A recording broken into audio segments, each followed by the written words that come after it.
Demand చేయాలి మీ party. డెఫినెట్ గా we are with party. Okay Vitla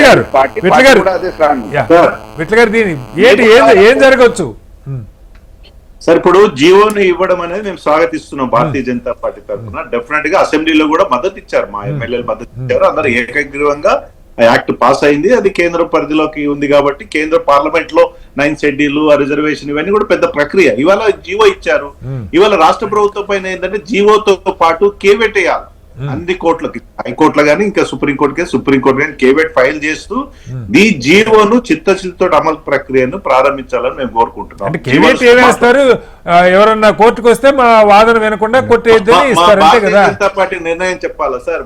మొన్న మీటింగ్ జరిగింది, లీగల్ కమిటీలో మా అధ్యక్షులు చెప్పారు ఏంటంటే ఎవ్వరు కూడా వచ్చి ఒకవేళ జీవో రాష్ట్ర ప్రభుత్వం ఇస్తే బీసీకి సంబంధించి ఎవ్వరు కూడా పార్టీ పరంగా కోర్టుకు వెళ్ళకూడదు. ఎవరైనా తెలిసో తెలియక ఎవరైనా కార్యకర్తలు వెళ్తే వాళ్ళపైన డిసిప్లిన్ యాక్షన్ తీసుకోవాలి, సస్పెండ్ చేయాలన్నది మా పార్టీ నిర్ణయం.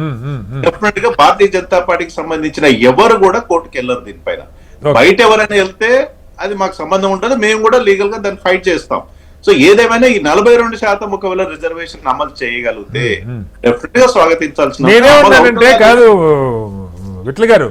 ఇప్పుడు కేంద్రంలో దేశంలో చాలా పెద్ద పెద్ద ప్రక్రియలు మీరు 24 గంటల్లో అలా చిటికేసినట్టుగా చేశారు. ఆర్టికల్ 370 తీసేయటం, పెద్ద నోట్ల రద్దు 24 గంటల్లో అసెంబ్లీలో పొద్దున పెట్టి సాయంత్రం పాస్ అయిపోయినాయి. తెలంగాణ సమాజం కోరుకున్నది అయ్యా దీన్ని షెడ్యూల్ 9లో పెట్టండి, మేము ఒక డెడికేటెడ్ కమిషన్ ద్వారా చేశాము. కోర్టులకు వెళ్తే కోర్టులు తమిళనాడులో ఏం జరుగుతుందో మనం చూస్తా ఉన్నాము. దశాబ్దాల పాటు అకే జరుగుతుంది, అక్కడ బీసీ బిడ్డలు 69% రిజర్వేషన్ అనిపిస్తా ఉన్నారు. సార్ ఇందులో ఈ ప్రక్రియలో ముందడుగు ఏంటంటే మొట్టమొదటిసారిగా 1931 తర్వాత కేంద్ర ప్రభుత్వం మొట్టమొదటిగా సెన్సెస్ లో భాగంగా కులగణన ప్రారంభిస్తా ఉంది. సెన్సెస్ జరగాల్సింది ఇప్పుడు 25లో కంప్లీట్ కావాలి. సెన్సస్ జరిగిన తర్వాత ఇవాళ దేశవ్యాప్తంగా డిమాండ్ ఉంటది, నాట్ ఓన్లీ లోకల్ బాడీస్. రేపు చట్టసభలలో కూడా అసెంబ్లీ పార్లమెంట్ లో కూడా రిజర్వేషన్ తీసుకురావాలని డిమాండ్ ముందుకు వస్తుంది సెన్సస్ తర్వాత. సెన్సస్ లేకుండా కేంద్ర ప్రభుత్వం నిర్ణయం తీసుకోదు కదా సార్. మీ సెన్సస్ ఓకే సార్, మీరు పార్టీల నుంచి ప్రతిపక్షాల నుంచి పెద్ద ఎత్తున డిమాండ్ వచ్చిన తర్వాత ముందు చేయమని చెప్పారు, సరే తర్వాత ఒప్పుకున్నారు. అది ఎప్పుడు కావాలి, అది రిపోర్ట్ బయటికి రావాలి, ఇదంతా 10 ఏళ్ళు పట్టే పని సెన్సస్. ఇక్కడ తెలంగాణలో 1 year లో వస్తుంది సార్, 1 year లో సెన్సస్ కంప్లీట్ అవుతుంది సార్. నాకు బాగా గుర్తు 2011 సెన్సస్ లెక్కలు ఎప్పుడు బయటకు వచ్చినా మీకు ఐడియా ఉండాలి. 14 ఎన్నికల తర్వాత టెక్నాలజీ పెరిగింది, ఇవాళ టెక్నాలజీ పెరిగింది, అంత ఆన్లైన్ సిస్టమ్ అయింది. 1 సంవత్సర కాలంలో డెఫినెట్ గా సెన్సస్ వచ్చిన తర్వాత దేశవ్యాప్తంగా ఓబీసీలు ఎంత మంది ఉన్నారని లెక్కలు తెలుస్తాయి. అప్పుడు డెఫినెట్ గా పార్లమెంట్ వేదికగా చర్చ జరుగుతుంది. పార్లమెంట్ రిజర్వేషన్ ప్రక్రియ దేశవ్యాప్త ఒక తెలంగాణ పరిమితం కాదు కదా సార్, దేశవ్యాప్తంగా ఇష్యూస్ ఉన్నాయి కాబట్టి దేశవ్యాప్త 9 షెడ్యూల్ చేస్తే మొత్తం కంట్రీ వైడ్ గా తీసుకోవాలా. పార్లమెంట్ కాన్స్టిట్యూషన్ అమెండ్మెంట్ చేయనప్పుడు కంట్రీకి లాభం, దేశానికి లాభం కదా. రాష్ట్రం దేశం అంతా అయ్యేదాకా తమిళనాడు ఆగలేదు కదా, మధ్యప్రదేశ్ పెద్ద ఎత్తున మూవ్మెంట్ జరిగింది, పెద్ద ఎత్తున ఉద్యమాలు జరిగినాయి. అప్పుడు ఇందిరాగాంధీ మెడల్ వంచి ఆ రోజుల్లో తమిళనాడు డిఎంకే ప్రభుత్వం, అప్పటి ఉన్నటువంటి డిఎంకే ప్రభుత్వం రిజర్వేషన్ 9 షెడ్యూల్ చేర్చిగా తమిళనాడు వరకు మాత్రమే పరిమితం. ఇందిరాగాంధీ మెడల్ వంచాల్సి వచ్చింది అనుకుందాం, ఇప్పుడు మోడీ గారు బీసీ బిడ్డ మెడల్ వంచకుండా పెట్టొచ్చు కదా. షెడ్యూల్ 9లో మెడల్ వంచితేనే పెట్టాలా, మెడల్ వంచకుండా కూడా పెట్టొచ్చు కదా. ఇప్పుడు తెలంగాణ ఊరికే వచ్చిందా సార్? 15 సంవత్సరాలు, దాదాపు 15 సంవత్సరాల పోరాటం తర్వాత ఫలితం వచ్చింది కదా.